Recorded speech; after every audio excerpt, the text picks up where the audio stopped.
رات کے 10 بجے ہیں۔ السلام علیکم، یہ ریڈیو پاکستان ہے۔ محمد انیس سے خبریں سنیے۔ پہلے اہم خبروں کا خلاصہ۔ وزیراعظم نے موجودہ صورتحال میں موٹر سائیکل سواروں، عوام اور سامان کی نقل و حمل کے لیے سبسڈی میں 1 ماہ کی توسیع کی منظوری دی ہے۔ نائب وزیراعظم نے علاقائی امن و استحکام کے لیے مذاکراتی عمل کو فروغ دینے کے پاکستان کے عزم کا اعادہ کیا ہے۔ باجوڑ کے علاقے میں افغان طالبان کی فائرنگ کے واقعات میں 9 افراد شہید ہو گئے ہیں۔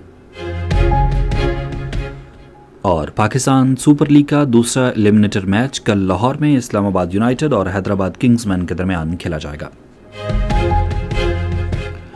اور اب خبریں تفصیل کے ساتھ۔ وزیراعظم محمد شہباز شریف نے موٹر سائیکل سواروں، پبلک و گڈز ٹرانسپورٹ کے لیے گزشتہ ماہ دی جانے والی سبسڈی میں 1 ماہ کی توسیع کا فیصلہ کیا ہے۔ انہوں نے یہ فیصلہ حالیہ صورتحال کے پیش نظر معاشی طور پر کمزور طبقے کو ریلیف کی فراہمی کے تسلسل کو قائم رکھنے کے لیے کیا ہے۔ وزیراعظم نے متعلقہ حکام کو سفری کرایوں اور مال بردار گاڑیوں کے کرایوں میں اضافے کو روکنے کی ہدایت کی ہے۔ انہوں نے ریلیف کے اقدامات کی مؤثر نگرانی کی ہدایت کی تاکہ اس کے ثمرات براہ راست مستحق افراد تک پہنچ سکیں۔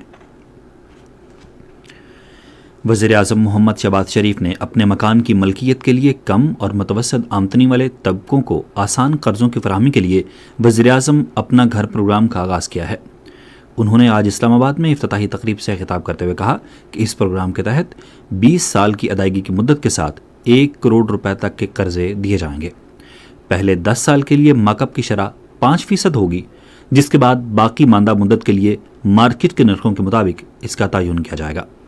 وزیراعظم نے کہا کہ پہلے سال کے لیے 50,000 گھروں کا ہدف مقرر کیا گیا ہے، جس کے لیے 321 ارب روپے مختص کیے گئے ہیں۔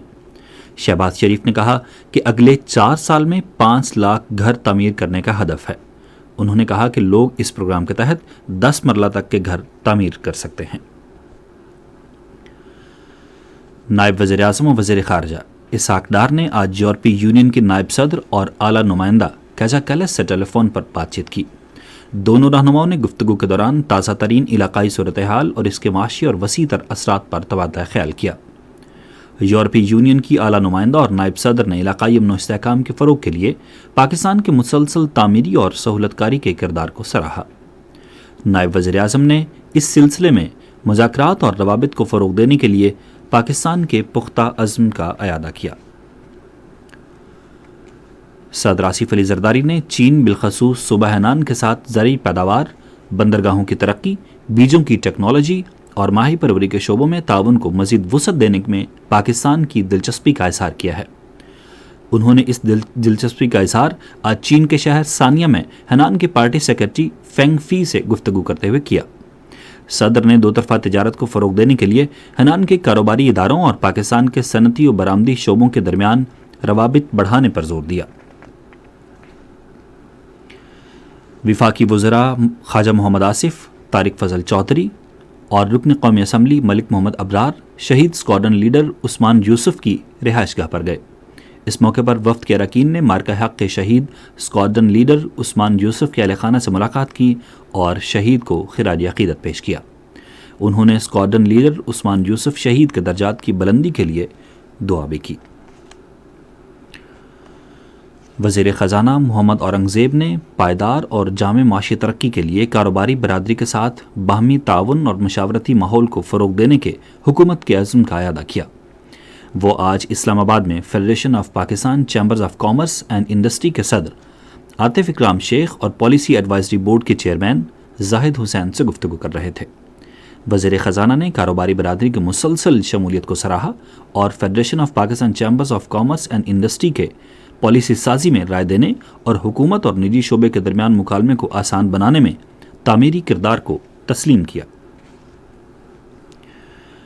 باجوڑ میں افغان طالبان کی جانب سے شہری آبادی پر فائرنگ کے واقعات میں 3 خواتین اور 6 بچوں سمیت 9 افراد شہید جبکہ 12 زخمی ہو گئے۔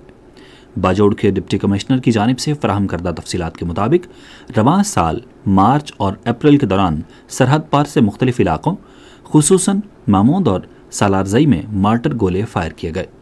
افغان طالبان کی جانب سے بار بار خواتین اور بچوں کو نشانہ بنانا ان کی بربریت کی واضح مثال ہے۔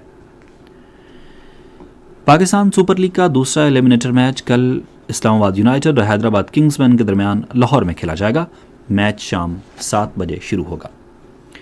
اسی کے ساتھ ہی خبریں ختم ہوئیں۔ مزید خبروں اور تجزیوں کے لیے آئیے ہماری ویب سائٹ پر، پتہ ہے radio.gov.pk، اور فیس بک کے لنک